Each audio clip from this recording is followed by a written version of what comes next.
하나님의 말씀 창세기 7장입니다. 하나님의 말씀 창세기 7장입니다.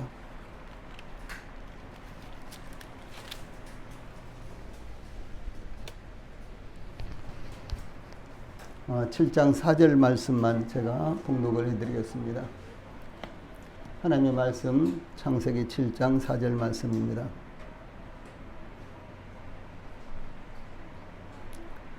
지금부터 7일이면은 내가 40주야를 땅에 비를 내려 내가 지은 모든 생물을 지면에서 쓸어버리리라. 아멘. 다시 한번 봉독을 해드리겠습니다. 지금부터 7일이면 내가 40주야를 땅에 비를 내려 내가 지은 모든 생물을 지면에서 쓸어버리리라. 아멘. 오늘 말씀은 창세기에 나타난 축복과 저주 이와 같은 시리즈로 저희들이 말씀을 나누고 있었죠. 오늘 이제 말씀은 창세기 7장에서 8장 19절까지 긴 이와 같은 본문을 통해서 이 홍수의 심판이 어떻게 이루어졌으며 그리고 새로운 세상이 어떻게 전개됐는가, 그러므로 홍수의 심판과 새로운 세상, 이런 주제로 말씀을 전해드리겠습니다. 창세기 6장 17절에 보면은 이 하나님께서 홍수의 심판을 예고하시는 이와 같은 장면이 나타납니다. 하나님께서 홍수로서 세상을 멸망시키실 계획을 세우시고 의인이요 이 당대의 완전한 자이며 하나님과 동행한 노아에게 모든 혈육이 있는 자의 포화감이 땅에 가득함으로 그 끝날이 내 앞에 이르렀으니 내가 그들을 땅과 함께 멸하리라. 창세기 6장 13절 말씀입니다. 이렇게 하나님께서 홍수를 일으키시는 이유를 말씀을 하셨습니다. 그것은 혈육이 있는 모든 자의 포화감이 땅에 가득하기 때문이다. 이렇게 말씀을 하셨습니다. 그러나 하나님께서 노아에게 이와 같이 말씀하신 것은 홍수로서 세상을 멸망시키시지만은 노아와 그의 가족들을 구원하시기 위한 것이었습니다.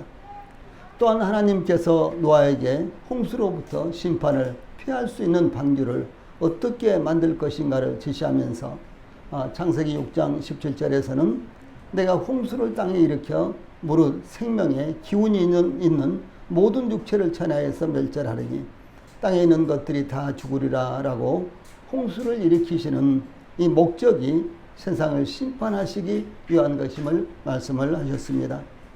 그러므로 노아는 하나님께서 지시하신 대로 방주를 짓고 혈육 있는 모든 생물을 하나님께서 지시하신 대로 방주 안으로 인도하였습니다.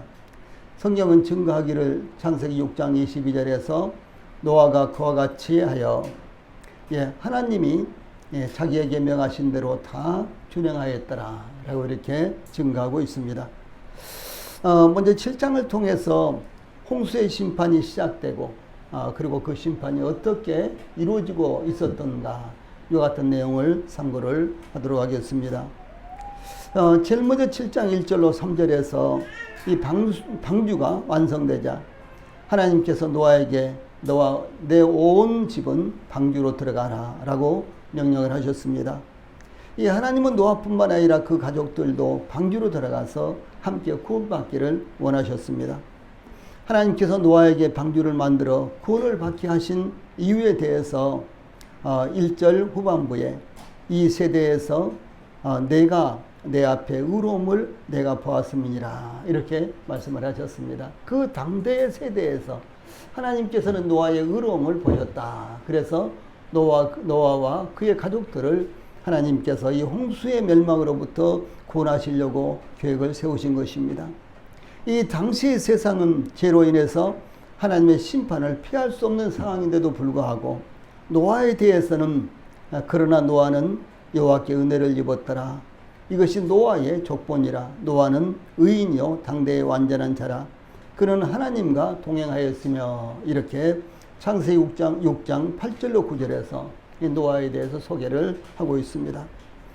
그래서 이 노아는 그 당대가 정말 부패하고 죄악으로 가득 차 있었다고 할지라도 이 노아는 하나님을 공경하고 의로운 이와 같은 삶을 살고 있었던 사람이었다라고 증거하는 것은 세상이 지금도 동일하게 그야말로 멸망의 직전까지 이렇게 이르렀고, 그리고 갖가지 문제가 계속해서 상상할 수 없을 정도로 도출되고 있는 약한 문제들이 도출되고 있는 이와 같은 세상에서 우리가 과연 어떻게 하나님을 섬길 수 있을까라는 것을 모범으로 보여주는 중요한 사례라고 볼 수가 있습니다.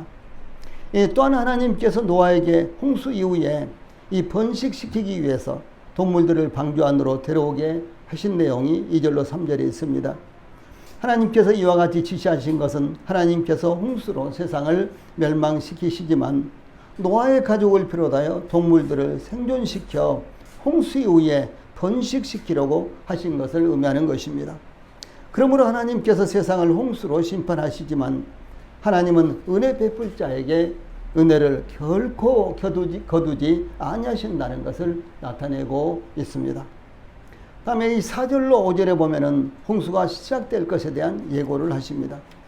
하나님께서 노아에게 노아와 온 집이 방주로 들어가라고 말씀하신 후에 3절로 4절에 지금부터 7일이면 내가 40주야를 땅에 비를 내려 내가 지은 모든 생물을 지면에서 쓸어버리라. 4절 말씀입니다. 이렇게 홍수가 시작될 시기에 대해서 예고하신 후에 또한 홍수를 통한 심판이 어떻게 이루어질 것인가에 대해서 구체적으로 말씀을 하셨습니다. 이와 같이 하나님의 말씀에 대한 노아의 태도는 5절에 나타나는데, 노아가 여호와께서 자기에게 명령하신 대로 다 준행하였더라. 참 얼마나 노아의 이와 같은 믿음의 모습을 저희들에게 이제 단적으로 나타내주고 있는 말씀입니까? 그래서 어떤 상황에서든지 노아가 오직 하나님의 말씀을 따라서 순종했다는 것을 증거하고 있습니다. 노아는 하나님께서 말씀하신 대로 아들들과 아내와 며느리들과 함께 방주에 들어갔습니다. 또한 하나님께서 말씀하신 대로 각종 짐승들과 새와 땅에 기는 모든 것들도 방주로 들어가게 했습니다. 다음에 이제 10절로 16절에는 홍수가 시작되는 이와 같은 장면이 나타나고 있습니다.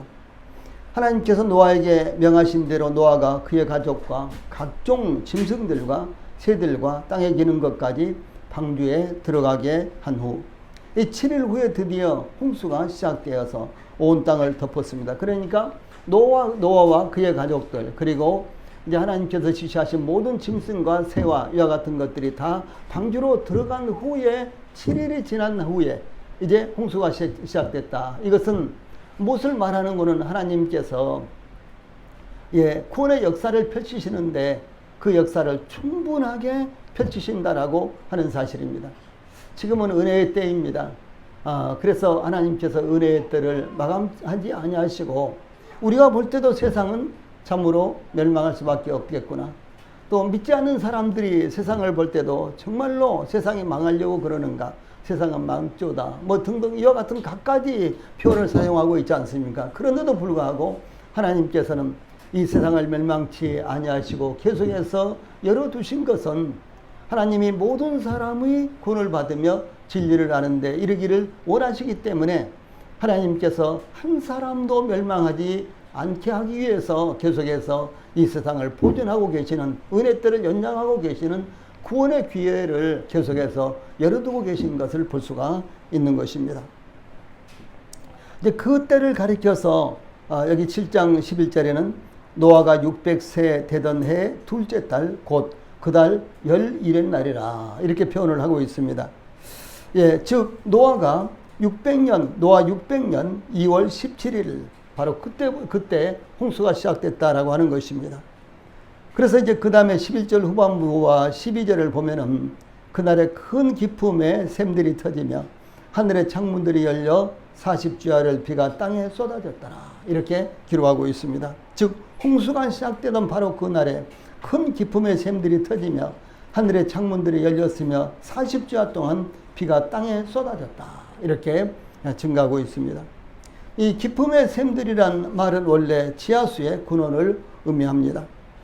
또한 큰 바다, 또 아래 원천, 이 창세기 49장 25절에서는 아래 원천 이런 말로 써졌어요. 사용됐어요. 그러므로 대홍수 때 폭우와 함께 바다의 해일과 지하수의 범람까지 발생한 것을 의미를 하는 것입니다. 또한 여기 12절에 하늘의 창문들, 이제 이와 같은 표현은 이 고대인들은 대기꽃 너머 2층 전에는 비와 우박과 눈 등을 엄청나게 보관하는 이 창고가, 하늘의 창고가 있다고 생각을 했습니다. 예, 그러므로 노아의 대홍수는 이와 같은 하늘의 창고의 문들이 한꺼번에 열려짐으로 발생한 것으로 고대인들이 이렇게 생각했다는 것을 이제 그 당시에 이 문화를 따라서 이렇게 표현을 하고 있는 것입니다. 이제 매스컴에서는 요즘 장마가 그 어느 때보다도 정말 길다 이렇게 이제 말씀을 하고 있고 이야기를 전해하고 있고요. 그 다음에 또 이제 이 강우량도 그 어느 때보다도 많다고 이렇게 합니다. 만약에 여러분 100mm의 비가 1시간 동안 다 내린다면 어떻게 될까요? 예, 지금 20mm 내지 30mm만 이제 1시간에 내려도 그야말로 난리가 나죠. 그런데 100mm의 이와 같은 비가 1시간 동안 내린다면 어떻게 할까요? 실제로 일본의 어떤 지역에서는 1시간 동안 600mm의 비가 내렸어요. 그래서 600mm의 이제 비가 내리니까요, 금방 그야말로 완전히 동네 물에 잠기고 산사태가 나버리고 난리를 했습니다. 그런데 이 노아 시대에 만약에 뭐 100mm가 꾸준하게 40일 동안 내렸다면, 아니 600mm 정도의 비가 40일 동안 계속해서 내렸다면 과연 어떻게 됐을까요? 며칠 전에 집사람이랑 제가 이런 이야기를 했어요. 도대체 하늘의 물이 얼마나 많은데 저 중국에는 지금 한 2달 동안 계속해서 이제 장마가 이제 나서 폭우가 쏟아지고 있고, 이제 일본에도 동일하게 그러다가 지금 우리나라로 와가지고 이렇게 계속해서 장마가 지고 있는데 도대체 하늘에는 얼마나 많은 물들이 있을까, 뭐 이렇게 이제 이야기를 농담삼아 했는데, 정말 이렇게 비가 계속해서 쏟아지는 것을 보면 하늘에 얼마나 많은 물이 있을까, 우리가 이렇게 참 궁금증을 자아낼 정도죠. 그런데 이 노아의 홍수 때는 40일 동안이나 계속해서 폭우가 쏟아졌어요. 그리고 이 땅속에서도 지하수가 솟아오르고, 그리고 바다에서도 해일이 일어나서 온 천지가 그야말로 티범벅이 돼버리는 이와 같은 상황이 발생한 것입니다. 그런데 하나님께서는 바로 그날이에요. 이 노아의 일가족을 비롯하여 노아에게 명령하신 모든 것들을 이 방주에 들여보내고 방주의 문을 닫으셨다라고 16절에 이렇게 기록하고 있습니다. 이 하나님께서 구원하시기를 원하셨던 모든 것들을 방주에 들어가게 하신 후 하나님께서 직접 방주의 문을 닫으셨다라고 이렇게 기록되어 있는 것입니다.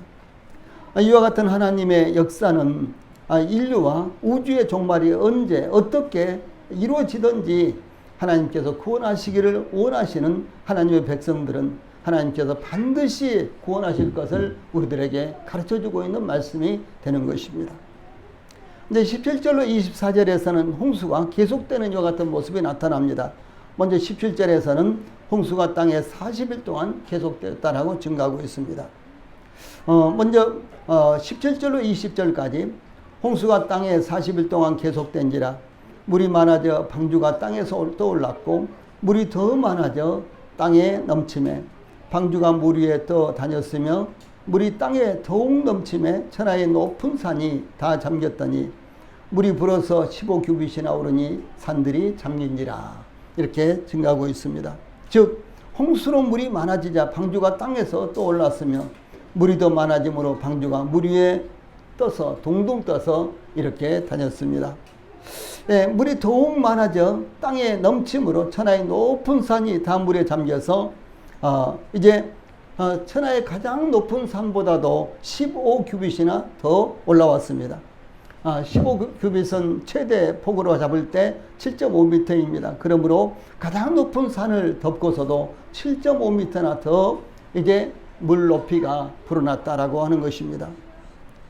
홍수로 말미암아 땅 위에 움직이는 모든 생물들이 다 죽었다. 21절에 이렇게 증가하고 있습니다.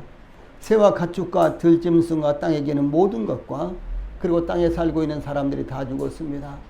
대체적으로 그 당시에 인구가 5억 내지 25억 정도로 파악을 하고 있습니다. 추산을 하고 있습니다. 그러므로 5억이 되든지 25억이 되든지 간에 노아의 일가족 8명을 제외하고 모든 사람들이 전부 다 죽음을 당하고 만 것입니다. 지금도 동일하게 그렇습니다. 예, 구원받은 사람들은 정말 그 정도 비율밖에 안 되는 것 같아요. 예, 그 정도 비율은 좀 더 훨씬 더 많이 되겠네요. 그래서 이 구원받은 사람들의 비율은 정말로 우리가 생각한 것보다도 더욱더 작습니다. 그래서 5억 내지 25억이나 되는 인구 가운데 가까스로 8명만 구원을 받았는데, 이제 지금은 그보다는 좀 더 이제 높은 비율이지만은, 그러나 받지 못한 사람들은요, 정말 우리가 상상외로 많고, 그런가 하면 구원받은 사람들은 상상외로 적다는 사실을 우리가 실감하고 있지 않습니까? 또 뿐만 아니라 새와 가축과 들짐승과 땅에 기는 모든 것과 이렇게 사람들이 다 죽었습니다. 육지에서 사는 이 코로 숨을 쉬는 것들은 다 죽었습니다. 이와 같이 하나님께서 모든 생물들을 다 쓸어버리심으로 사람과 가축과 기는 것과 공중의 새까지 다 죽었습니다. 그러나 노아와 함께 방주에 탔던 자들만이 죽지 않고 살아남았다라는 것입니다. 그래서 24절에 보면 홍수가 계속되어서 땅을 덮고 있는 기간은 무려 150일 동안이나 되었다는 것입니다. 예, 그래서 물이 150일을 땅에 넘쳤더라. 24절에 이렇게 기록하고 있는데, 이 말씀은 홍수가 땅에 40일 동안 계속되었는데 그 40일을 합한 기간으로서, 그러니까 비가 오기 시작해서 이제 완전히 이제 온 땅을 덮었고요. 그래서 그 기간까지 합한 기간으로서 홍수의 물이 땅을 덮고 있는 기간이, 이 덮은 기간이 150일이다. 이렇게 증거를 하고 있는데, 이 말씀은 이 8장 3절에도 나타납니다. 다음에 이제 8장으로 가서 홍수의 심판이 이루어지고 그것이 종결되는 이와 같은 모습이 나타나고 있습니다. 홍수의 물이 점점 줄어들었습니다. 1절로 15절에 나타납니다. 그래서 1절, 2절 보면은 8장 1절, 2절, 하나님이 홍수와 그와 함께 방주에 있는 모든 들짐승과 가축을 기어가사 하나님이 바람을 땅 위에 불게 하심에 물이 줄어들었고 기품의 샘과 하늘의 창문이 닫히고 하늘에서 비가 그침에, 이렇게 기록되어 있습니다. 여기에 이 하나님이 노아와 1절에 하나님이 노아와 그와 함께 방주에 있는 모든 들짐승과 가축을 기어가사, 개역 한글에서는 권념하사 이렇게 되어 있어요. 기어가사 이런 말씀이 나오는데, 여기 기어가사라는 이 단어는 참 대단히 의미가 있는 이와 같은 단어가 활용이 됐습니다. 기어가사라는 이 단어는요, 모든 것을 잊어버리고 있다가 갑자기 생각났다는 의미의 단어가 아닙니다. 모든 것을 잊어버리고 있다가 갑자기 생각났다라고 하는 이런 의미가 아니라 항상 마음속에 깊이 새기고 있는 상태를 의미를 하는 것입니다. 즉 하나님께서 홍수가 계속되는 동안에도 이 방주 안에 있는 노아와 그 가족과 모든 생물들을 한시도 잊지 아니하시고 보호하시고 계셨고, 또한 홍수가 그친 후에 그들을 위해서 행하실 다음 단계의 상황까지도 하나님께서는 준비하고 계셨다라고 하는 것을 의미를 하는 것입니다. 하나님은 저희들을 구원하셨을 뿐만 아니라 정말 값진 희생을 치르셨죠. 그것보다 이제 우리를 구원하시기 위해서 지불하신 대가보다도 더 큰 값은 없습니다. 그런데 이렇게 값진 대가를 지불하셨는데도 불구하고 하나님께서 우리를 구원하신 후에 이 죄악 많은 세상 가운데서 살게 하시죠. 때로는 우리가 참 많은 갈등을 갖습니다. 그렇죠. 세상 때문에, 세상의 파고 때문에, 그리고 이 세상으로 말미암는 저희들의 또 마음, 또 저희들의 이와 같은 변화를 보면서도 저희들이 참 많은 갈등을 갖습니다. 그런데 하나님께서 이와 같이 엄청난 값을 지불하고 저희들을 사신 바 되셨는데 바로 데려가지 아니하시고 이 땅에 남겨두실까? 예를 들어서 여러분이 아주 고가의 물건을 산다면 그것을 방치하시지 않겠죠. 그렇죠. 아주 그것이 고가라면 예를 들어서 다이아몬드 반지라든가 금덩어리라든가 이런 것 같으면은 이제 그것을 사가지고 와서요, 그냥 마루에다 놓겠습니까? 신발장 위에다 얹어 놓겠습니까? 아니면은 뭐 식탁 위라든가 아니면 책상 위에다가도 얹어놓지 않겠죠. 아마 그것을 장롱 깊은 곳이나 아니면 금고에 있으면 금고에다 얹어놓다든가, 그래도 불안하면은 아마 은행에 금고에다가 아마 이렇게 넣어놓기도 하지 않겠습니까? 근데 하나님은 금덩어리라든가 다이아라든가 그것과는 비교도 할 수 없는 값을 지불하고 저희들을 사신 바 되셨잖아요. 그런데도 불구하고 이 죄악 많은 세상 가운데 그냥 저희들을 방치해 두신 것처럼 보인다라고 하는 사실이죠. 그런데 우리가 그렇게 이제 하나님께서 그렇게 방치하신 것처럼 저희들을 그렇게 두신 것처럼 보인다고 할지라도요, 이 하나님 편에서는 전혀 그렇지 않다는 사실이죠. 하나님은 여전히 저희들을 기억하고 계시는데 잊어버리고 깜박깜박 잊어버리고 저희들이 어려운 일을 당했을 때 생각을 하시는 것이 아니라 하나님은 한 번도 잊어버리지 아니하시고 기억하고 계신다라는 사실이 바로 여기에 사용된 단어의 의미다라고 하는 사실입니다. 그러므로 우리 성도들이 이와 같은 말씀을 통해서요, 위로를 받으시기를 바랍니다. 뿐만 아니라 홍수가 그친 후에 이제 노아와 그의 가족들과 또 뿐만 아니라 방주에 들어간 모든 것들이 이제 어떻게 할 것인가. 그래서 하나님께서 그들을 위해서 행하실 다음 단계의 상황까지도 하나님께서는 준비하고 계셨다라고 하는 사실입니다. 어제 갑작스럽게 레바논의 베이루트에서 대폭발 사고가 발생했습니다. 정말로 소형 원자 폭탄이 터진 것만큼의 위력의 그런 큰 폭발이 있었습니다.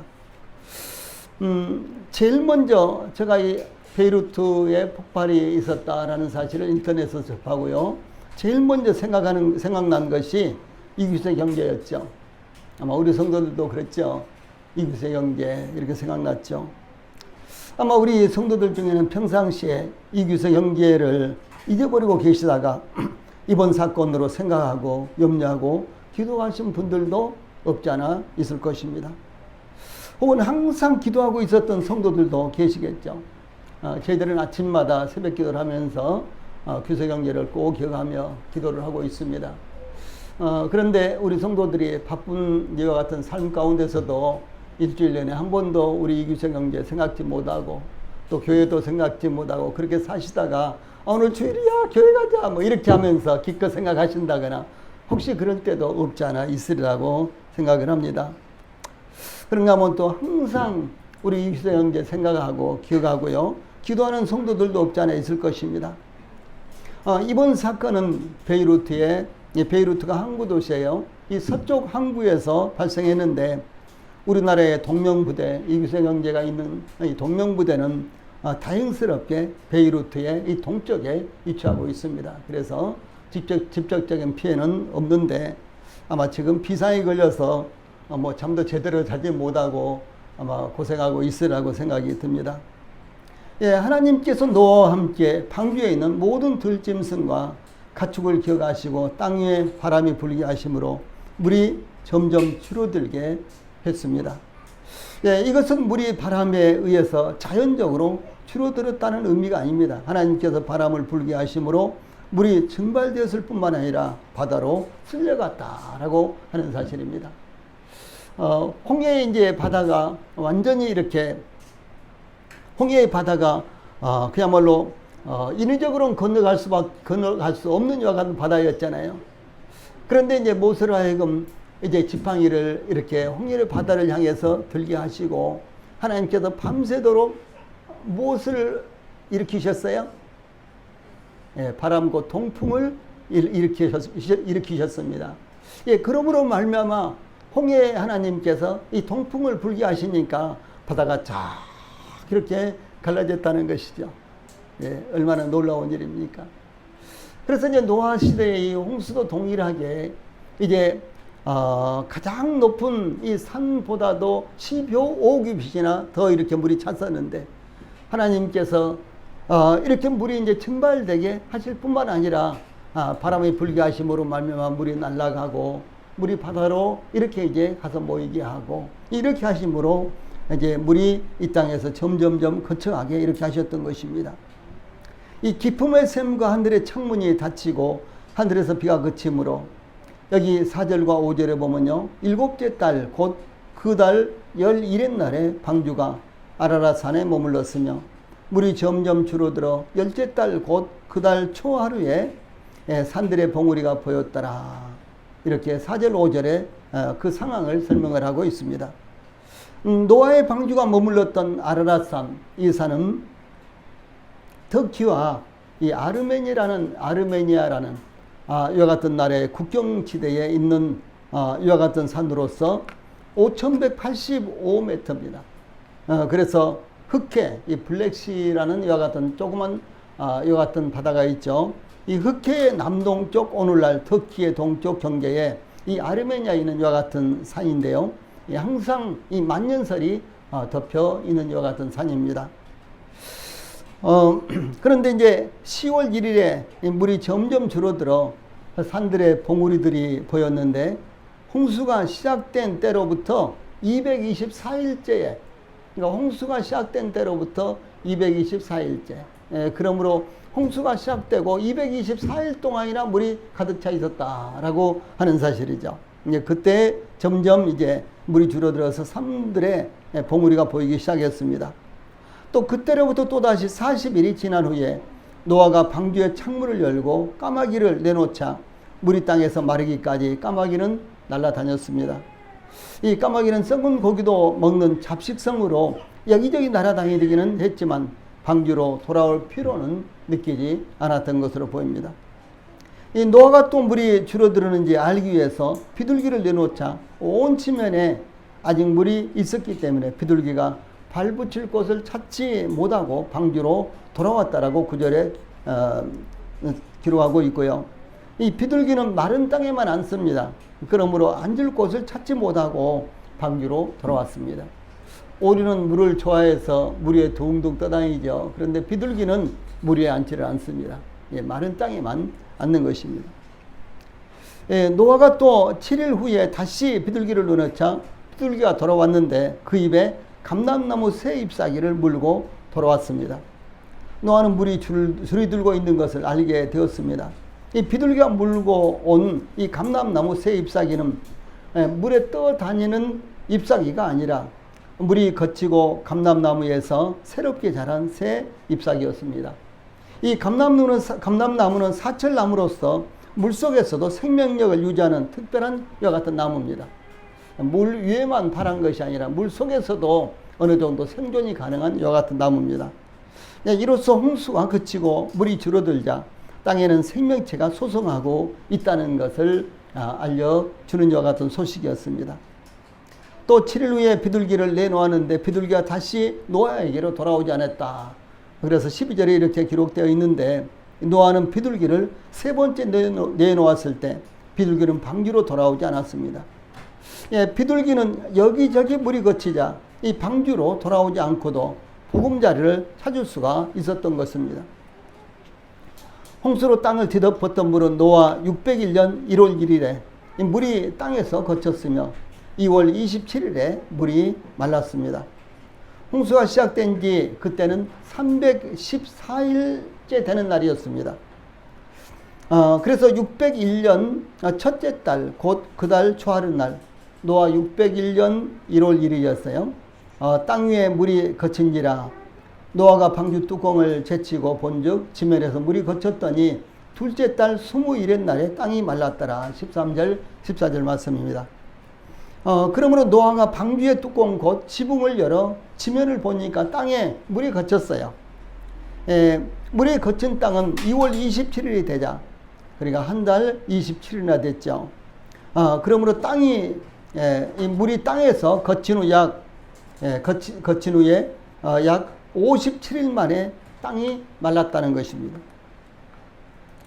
이는 홍수가 시작된 지 370일째였고요. 방주가 물 위에 떠다니다가 물이 줄기 시작하여 방주가 아라랏 산에 머문 지 약 220일째 되는 날이었습니다. 또한 노아가 방주 뚜껑을 열고 땅에 물이 거친 것을 확인한 후 57일 만에 땅이 완전히 말랐습니다. 자, 이제 이 말씀을 통해서 우리는 이제 8장 16절로 19절 말씀을 볼 수가 있는데요. 여기에서는 하나님께서 노아에게 방주에서 나오라 이렇게 지시하신 내용이 나타나고 있습니다. 예, 하나님께서 노아에게 너는 내 아내와 내 아들들과 내 며느리들과 함께 방주에서 나오고 16절에 이렇게 지시를 한 내용이 나오죠. 노아는 하나님의 명령에 따라서 방주 안에 들어갔습니다. 너와 내 온 집은 방주로 들어가라. 7장 1절에 이런 말씀이 있습니다. 그래서 이렇게 말씀하신 하나님께서 방주에서 나오라 또 이렇게 하나님께서 말씀하십니다. 왜냐하면 새로운 세상이 되었기 때문에 방주 안에 있어서는 안 되는 것이었습니다. 예, 이 새로운 세상으로 나와야 하는 것이었습니다. 예를 들어서 감옥에 갇힌 사람이 만기가 되었는데 그대로 감옥에 있지 않을 것입니다. 제대할 때가 되었는데 계속해서 군에 있겠다는 사람은 거의 없지 않습니까? 이 하나님께서 방주에서 나오라 라고 말씀하신 것은 이 방주에 들어가게 하신 분도 하나님이시며 방주에서 나오게 하신 분도 하나님이시기 때문입니다. 이와 같이 구원은 하나님께 있으며 하나님께서 계획하셨으며 하나님께서 이루어 주시는 것입니다. 즉 구원의 방주에 들어가게 하신 분도 하나님이시며 구원의 방주에서 나오게 하시는 분도 하나님이시다라고 하는 사실입니다. 하나님께서 홍수로 세상을 멸망시키실 것을 말씀하신 후에 노아는 방주로 들어가기 위해서 120년 동안이나 기다렸습니다. 그 120년 동안 하나님께서 지시한 대로 방주를 제작을 했습니다. 또한 노아는 방주에 들어간 후에 방주에서 나오기 위해 1년여를 기다렸습니다. 이것은 노아가 하나님의 말씀에 끊임없이 순종함으로 구원을 받은 노아의 믿음을 증가한 것입니다. 이 노아는 방주 안으로 들어감으로 구원을 받지만 방주에서 나옴으로 그럼 어떻게 되겠습니까? 새로운 삶을 살아가게 되었다라고 하는 사실을 증가하는 것입니다. 구원받은 성도들은 새로운 세상에서 살아야 합니다. 이 구원받으면 세상이 새로워지고 즉 새로운 시각으로 세상이 보이며 세상에서 새로운 삶을 살게 되는 것입니다. 주 예수님께서 요한복음 10장 9절에서 내가 문이니 누구든지 나로 말미암아 들어가면 구원을 받고 또는 들어가며 나오며 꼴을 얻으리라 이렇게 말씀하셨습니다. 내가 문이니 오직 주 예수님만이 하나님께로 나아가는 유일한 문이요 구원의 문입니다. 다시 말해서 방주는 바로 주 예수님을 의미하는데 방주가 바로 구원이지 않습니까? 그래서 주 예수님을 의미합니다. 그래서 주 예수님 안에 들어가게 하신 분도 하나님이시죠. 그리고 또 거기에서 새로운 삶을 시작하게 하신 분도 하나님이시다라고 하는 사실입니다. 인간은 스스로 구원의 문으로 들어갈 수 없습니다. 인간은 본질상 죄와 허물로 죽은 상태이기 때문입니다. 우리는 주 예수님이 없이는 아무것도 할 수 없습니다. 요한복음 15장 5절에서 나는 포도나무여 너희는 가지라 그가 내 안에 내가 그 안에 거하면 사람이 열매를 많이 맺나니 나를 떠나서는 너희가 아무것도 할 수 없습니다. 이렇게 말씀하셨습니다. 한 번만 따라해 보세요. 나를 떠나서는 너희가 아무것도 할 수 없습니다. 예, 요한복음 15장 5절 후반절 말씀입니다. 이 말씀을 우리 성도들이 잊지 않기를 바랍니다. 또한 주 예수님께서 요한복음 6장 44절에서는 나를 보내신 아버지께서 이끌지 아니하시면 아무도 내게 올 수 없으니 라고 말씀하신 것처럼 우리 주 예수님 없이는 혹은 주 예수님을 떠나서는 스스로 하나님께 나갈 수 없으므로 나갈 수 없으며 구원의 문으로 들어갈 수 없는 것입니다. 그러므로 노아가 방주에 들어감으로 구원을 얻었듯이 주 예수님을 통해서 주 예수님 안으로 들어가는 것이 바로 구원입니다. 여기 들어가며 나오며 이런 말씀이 있죠. 요한복음 10장 9절에 내가 문이니 누구든지 나로 말미암아 들어가면 구원을 받고 또는 들어가며 나오며 꼴을 얻으리라. 들어가며 나오며 들어가면 구원을 받는데 들어가며 나오며 나오는 것은 무엇을 의미할까요? 들어가며 나오며 그랬죠. 이것은 그리스도 안에서의 완전한 자유를 의미를 하는 것입니다. 율법에 매어 법을 따라 섬기는 삶이 아니라 성령님의 인도하심을 따라서 섬기는 삶을 의미하는 것이며, 또한 언제든지 풍성한 꼴을 얻을 수 있다는 것을 의미를 하는 것입니다. 또한 주 예수님께서 요한복음 14장 6절에서 내가 곧 길이요 진리요 생명이니 나로 말미암지 않고는 아버지께로 올 자가 없느니라, 이렇게 말씀하신 바대로 주 예수님이 하나님께 나아갈 수 있는 길, 생명의 길, 진리의 길, 구원의 길입니다. 여러분, 길이 없으면 어떻게 됩니까? 저희들이 어렸을 때는 땔감이 없어서 산에 있는 나무를 잘라서 땔감을 사용하고, 산에 있는 나무의 풀을 자르려다가 땔감을 사용하다가요, 그것마저 없으면 나중에는 풀뿌리, 나무 뿌리까지 캐다가 땔감을 썼어요. 그럼 그 다음에가 어떻게 되겠어요? 참, 예, 그러는지 모르겠어요. 그런데 그때는 아예 땔감이 부족하니까 그렇게 한 거예요. 지금 북한에는 땔감이 없으니까 나무 잘라다가 땔감을 사용하고, 풀 잘라다가 땔감을 사용하고, 그래도 안 되니까, 땔감이 없으니까 이제는 풀뿌리, 나무 뿌리까지 캐다가 땔감을 사용하는 것입니다. 또 북한은 저 남산만큼 이렇게 그보다도 더 높은 산들도요, 저 꼭대기까지 다 개간을 해놨어요. 옥수수 심리라고요. 옥수수 콩심리라고 그렇게 개간을 해놨습니다. 제가 저 중국 쪽에서 가서 보니까 참 그건 장난이 아니에요. 말이 아니에요. 제가 생각할 때 저 산 꼭대기 걸음지게 짊어지고 올라가면 한나절, 내려오면 한나절 될 것 같더라고요. 그런데 거기다가 농사를 지어가지고 도대체 이 수고에 대비해서 얻을 수 있는 이익이 얼마나 되느냐는 거예요. 예. 그래서 산 꼭대기까지 전부 다 나무 하나도 없고요, 다 개간을 해가지고 옥수수 심고 콩 심고 그런 것을 보았습니다. 그러니까 어떻습니까? 지금 북한 쪽에도 비가 많이 오죠. 아마 지금 우리나라 소식 때문에 소식이 들려오지 않습니다만은 정말 생난리 났을 것입니다. 그러니까 비만 오면, 비가 조금만 와도 물이 바로 이렇게 스며들지 못하고 바로 흙탕물, 바로 이 산사태 이와 같은 것들이 나니까요, 그 피해는 이를 표현할 수가 없을 정도로 어마어마한 것입니다. 그래서 이제 저희들이 어렸을 때는 막 그렇게 풀 다 잘라다가 땔감으로 사용하고, 나무도 클 만한 이와 같은 시간이 없어요. 그냥 잘라다가 다 땔감으로 쓰기 때문에요. 그런데 지금은 뭐 땔감 하러 산에 갈 일이 없잖아요. 왜냐하면 전부 다 뭐 전기로, 기름으로 사용을 하니까요. 그래서 뭐 여기 가까운 뭐 이런 지역도 마찬가지고요. 특별히 이제 사람의 발이 잘 이제 드나들지 않는 이와 같은 산은 야산도 사람이 들어갈 수가 없습니다. 과거에 길이 있던 것도 전혀 길을 알아볼 수 없을 정도로 나무라든가 뭐 가시나무라든가 풀이라든가 이런 것들이 잔뜩 자라서 아예 사람이 들어갈 수 없어요. 짐승이나 뭐 여기저기 다니니까 가능하지만 사람은 들어갈 수 없습니다. 길이 없어져 버린 거예요. 길이 없으면은 어떻게 되겠습니까? 우리가 원하는 곳을 찾아갈 수가 없죠. 길이 없으면요. 그렇죠? 예, 그렇습니다. 길이 없으면 우리가 아무 데도 갈 수 없습니다. 그런데 길이 대신 주 예수님이 없이는 구원받을 수 없다라는 사실을 주 예수님이 이렇게 말씀하신 것입니다. 그래서 바로 주 예수님이 길이세요. 주 예수님이 생명이십니다.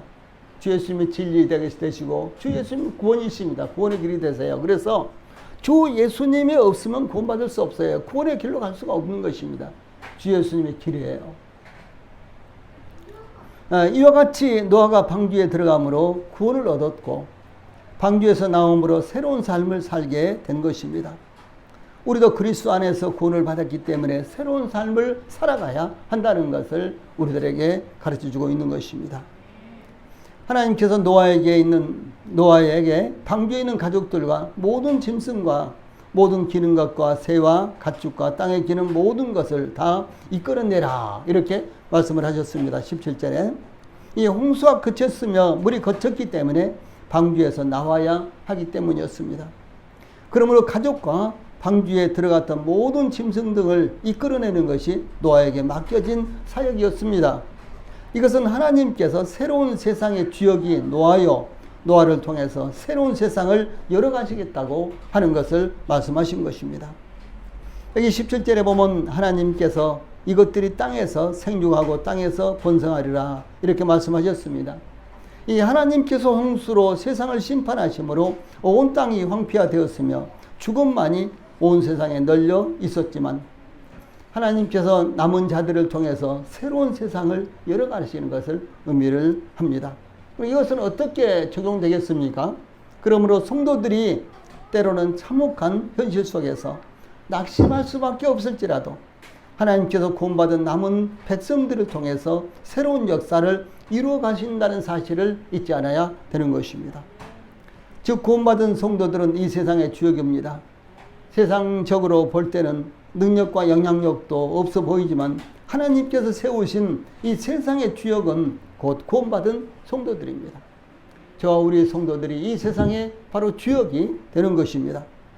하나님께서 우리 성도들을 통해서 이 새로운 세상을 열어가시는 것입니다. 그러므로 우리 성도들이 새로운 세상의 주역으로서 힘차게 세상을 열어갈 수 있게 되기를 바랍니다.